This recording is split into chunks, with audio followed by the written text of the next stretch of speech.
welcome to the DMF. I am your host, Justin Yance, and this is episode 90. Wow, 90 episodes in 1 year. Well, I'm going to talk about Mother's Day. I'm going to talk about the books I read. I'm going to talk about the film Slow West. I'm going to talk about Nevers. I'm going to talk about politics, and we'll end with a quote. So stay tuned.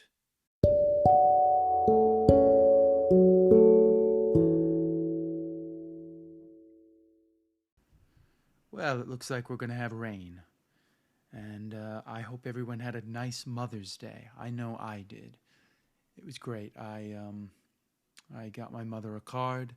I fixed all of her cords. I put like these little things around it so that the cords wouldn't break, because she kept breaking every cord that she would have, like the Apple, cords, USB-C cords.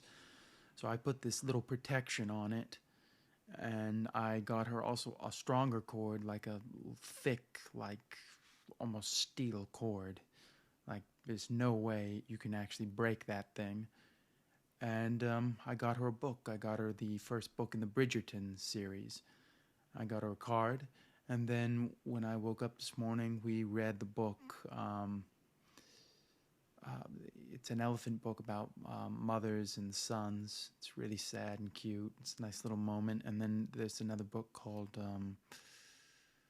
with this pig, which we've named him Napoleon, and it comes from... So we read those books, and that was nice to have that moment. Then we went to the Palm, and I had my usual. She got prime rib, and it was nice. And then I had rehearsal. And the reason it's been harder to get this in is I'm doing 2 plays right now, and I've been trying to, get off book on both of them. One I'm off book on, the other I'm about to be off book, but it's been a lot of work. So I'm just kind of letting everyone know why, it's been a little late here and there. This has just been a lot of work. Saturday, I just sat for like 3 hours and just ran lines over and over again by myself, going over lines. It's just got to be that rapid memory. But I hope everyone had a nice Mother's Day. I know it's raining right now, which is unfortunate. But you know what? I kind of like the sound of rain.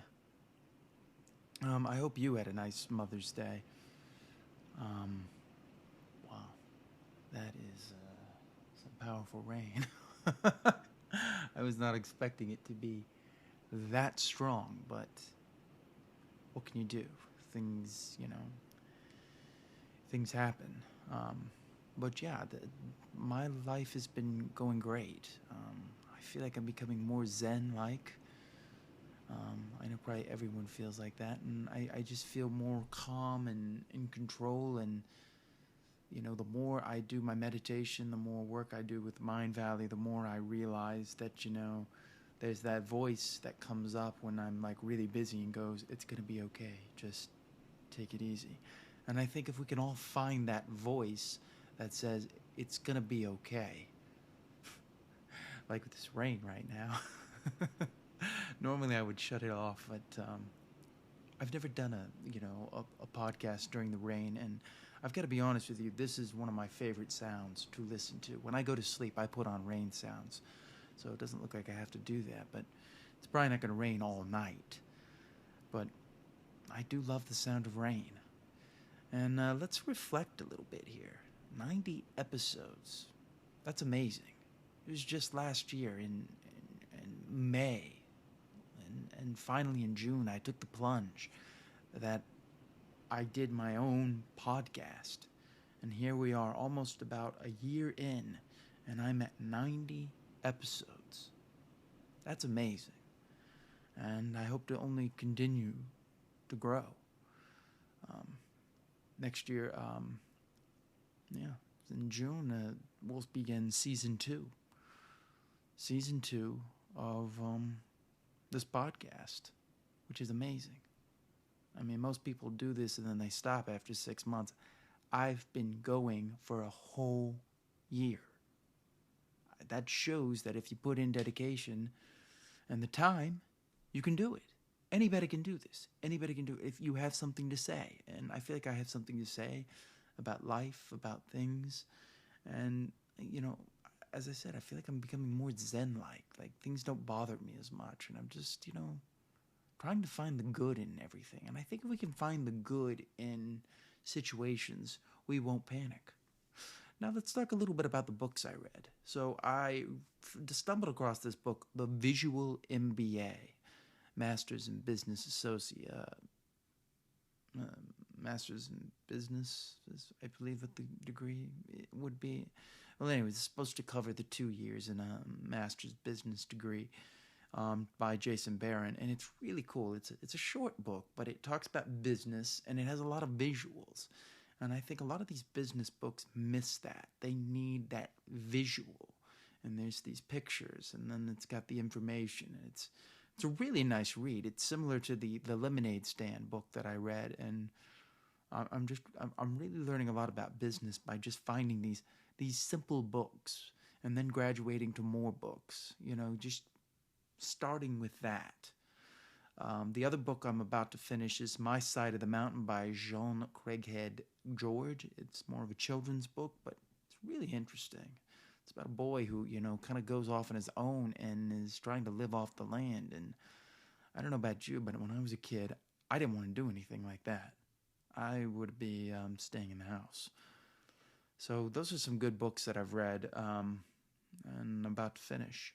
And when we come back, I'm going to talk about Slow West.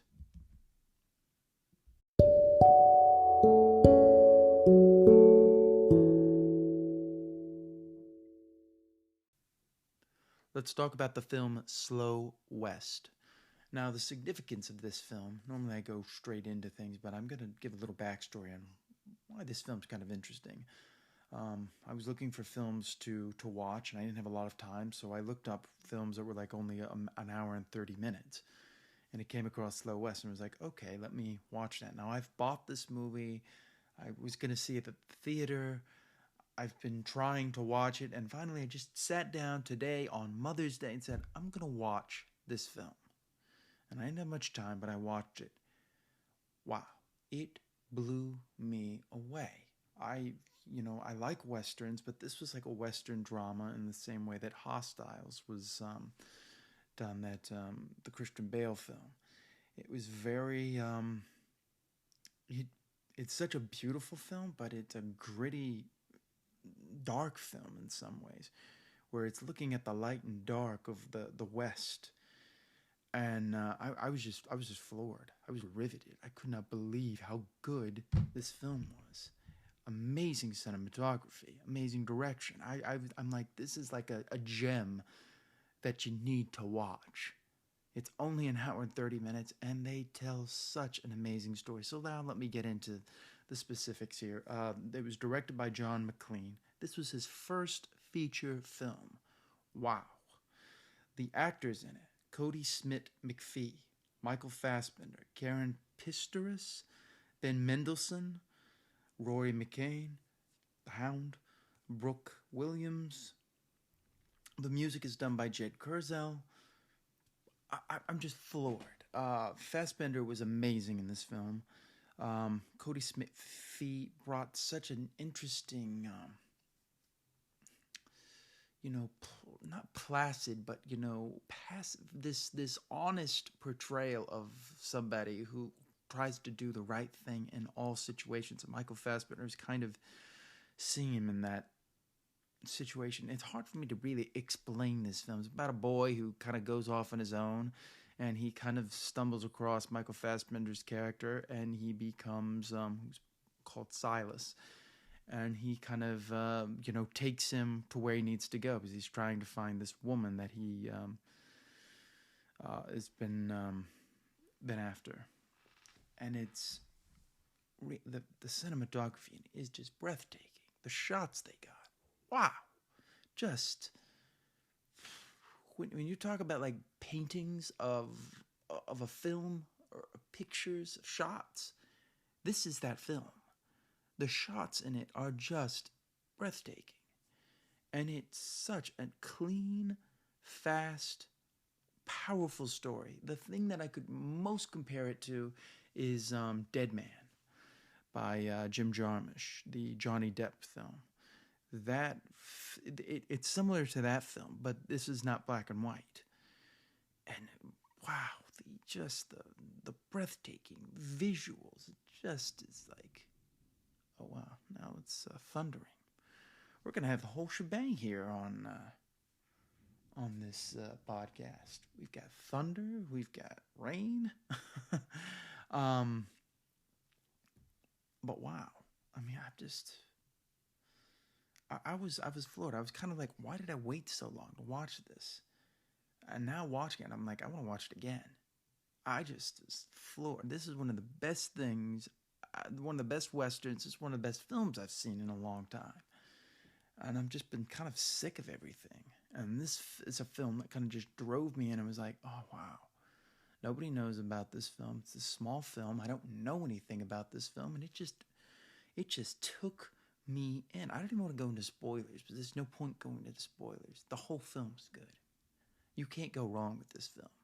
I cannot recommend this movie enough. It's just an hour and 30 minutes, and he just tells a story like no other. Michael Fassbender is awesome in it. Cody Smith-McPhee is awesome in it. All the actors are in it. Ben Mendelsohn, who I've watched in the Place Behind the Pines, The Dark Knight Rises, which I watched that again this week, and I think I might do some of the Dark Knight films, but I'm weighing those options.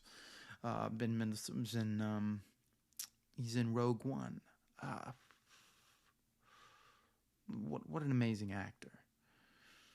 Just, so subtle and, just, you just believe who he is. Roy McCann, who plays the Hound. He's got a little role in this, but man, you talk about somebody taking the screen and not really wasting it. Just great stuff. And Jed Kurzel, who did the score for Macbeth. This is such a unique, a different score, an underscore in some ways, because it's so underplayed, but it works well. If you love scores like I do, you're gonna notice it.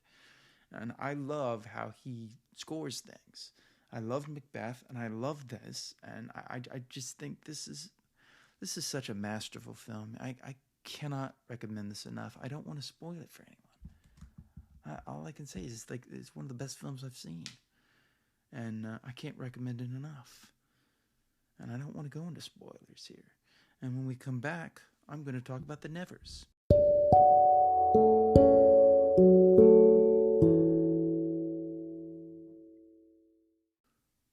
Looks like we're going to have to deal with more thunder during this. So I just finished the Nevers episode 2, and I've got to say I thought this was just as good as episode 1. I like the way it builds. Josh Whedon has done a masterful job of creating these characters, and I really care about all of them. And there's so many, and he just continues to build them. We really get to see more of Tom Riley's character as well as Anne Skelly's. Oh wait, that's the actor's name. Augustus Augie and Penance Adair's relationship kind of starts to bloom in this episode. Laura Donnelly, who plays Amelia True, who's like one of the main characters. Wow, she really develops, you really get that feeling of this character who has the weight of the world because she can see visions, and she's got a vision and she can't really, tell where it needs to go. Olivia Williams is great in this show. I've always loved her in the film Rushmore. So you've got all these fantastic actors. Nick Frost is in it. Pip Torrens. Ben Chaplin. James Norton, who plays Hugo Swan. He's one of my favorites. He plays the cocky Hugo Swan. It really, and we kind of start to see the sides being drawn. That the war is coming between the touched and these people that kind of want to take control of the touched.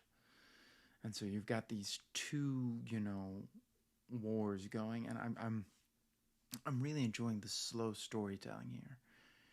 And you see the class differences, especially with Penance Adair and Penance and Augie, who kind of start to have a relationship in this, and you start to see the class differences here.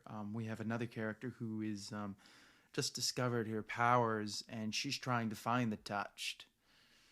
And, well, all right, we're going to talk about spoilers. So, 1, 2, 3, 4, 5. Okay, you've been warned. Yeah, she's trying to find the touched, and at the end, she finds the bad. And they are pretty much, just manipulating her. And we find out at the end of this episode that Olivia Williams, Lavina Bidlow, is actually pulling all the strings. She's the bad guy. So she's playing all the sides. And she's the head person. Milady, played by Amy Manson, she does a great job of playing this woman who's tormented, but almost has almost the mind of a child at times. And she's got such a weight character. And Tom Riley, his character of Augustus, where he is one of the touched, but he can't really reveal it to anyone. And we see him and Hugo and Augustus are kind of, becoming friends. Mary is being held captive throughout this whole episode. And we find Mary and Penance are both hung on this thing, and Amalia has to make a decision. Milady's like, you have to choose one or the other, or you could shoot me, and they both die. And so she shoots herself, and the cops come. The Inspector Frank comes and takes them away. And we find, she's like, I tried not to hit any vital organs. He's like, well, either your aim is horrible or you don't know anatomy. They save her. And then we get the big reveal that Lavina Bidlow is actually the bad guy. And she sees the war coming. And, the battle lines are drawn. Even though she's welcoming the touched, she, in some ways, I think, wants to destroy the touched. So a lot of, and also we get to see Hugo Swan and Lord Mawson, played by Pip Torrens, have a nice little scene. I just love this show. I'm really enjoying it, and I can't recommend it enough. So that's my view on that. And when we come back, I'm going to talk about politics. So stay tuned.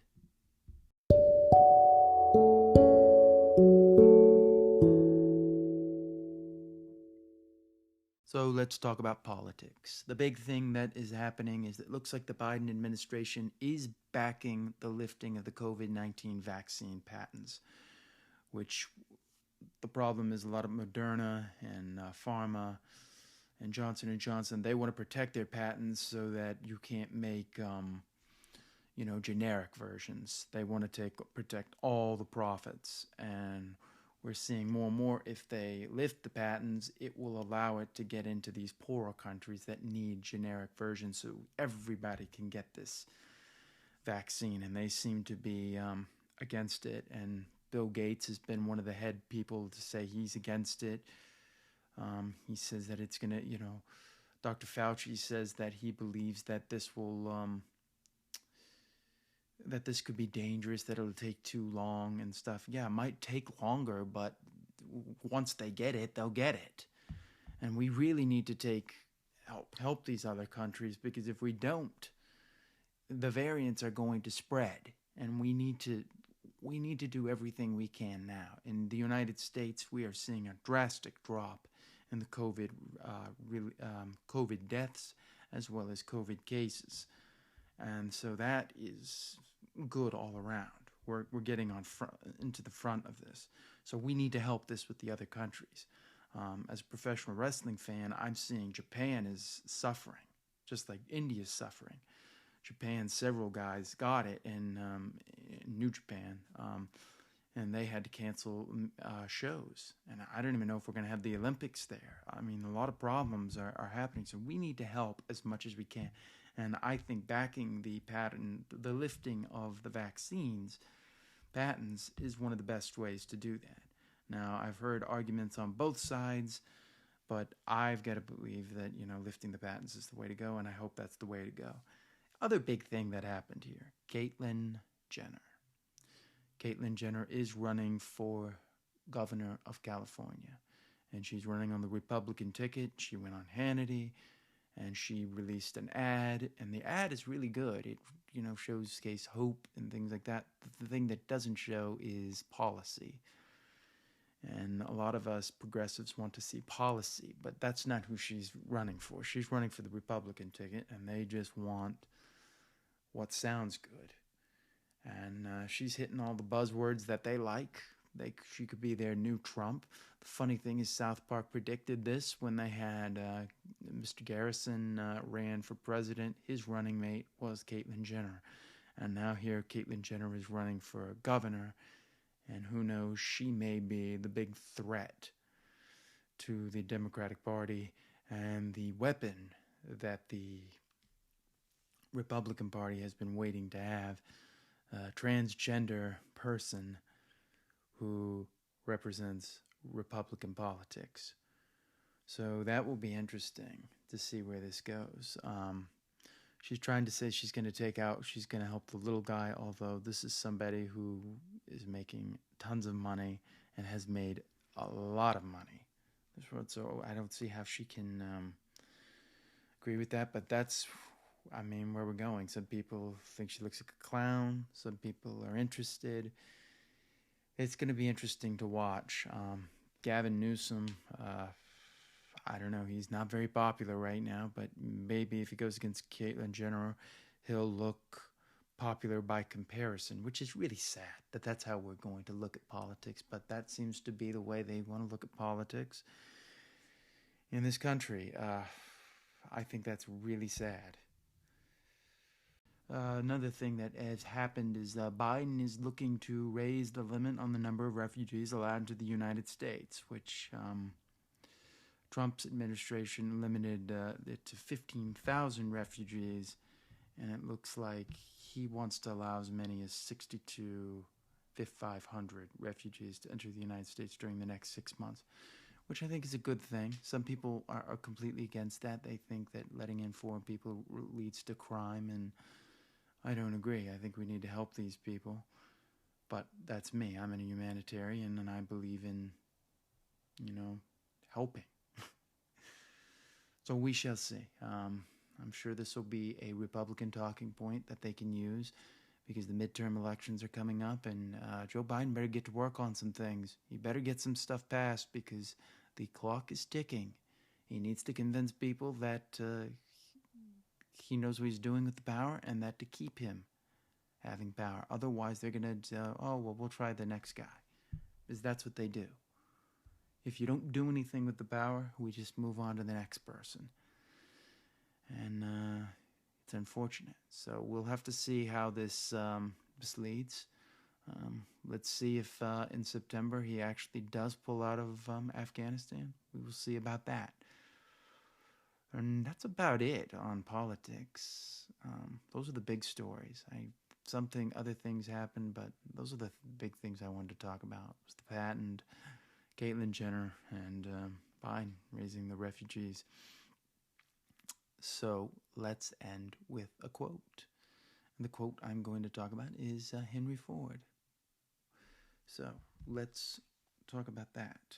Okay, so we're going to end on a positive note. So here we go. Whether you think you can or you think you can't, you're right. Henry Ford, founder of the Ford Motor Company. Whether you think you can or you think you can't, you're right.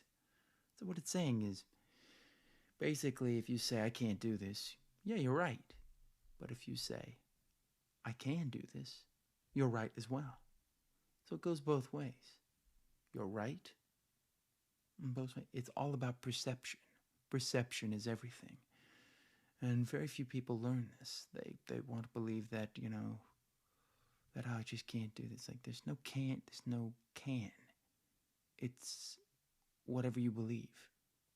And that's what the law of attraction is supposed to be. The law of attraction is that it's not, it's more about you get who you are.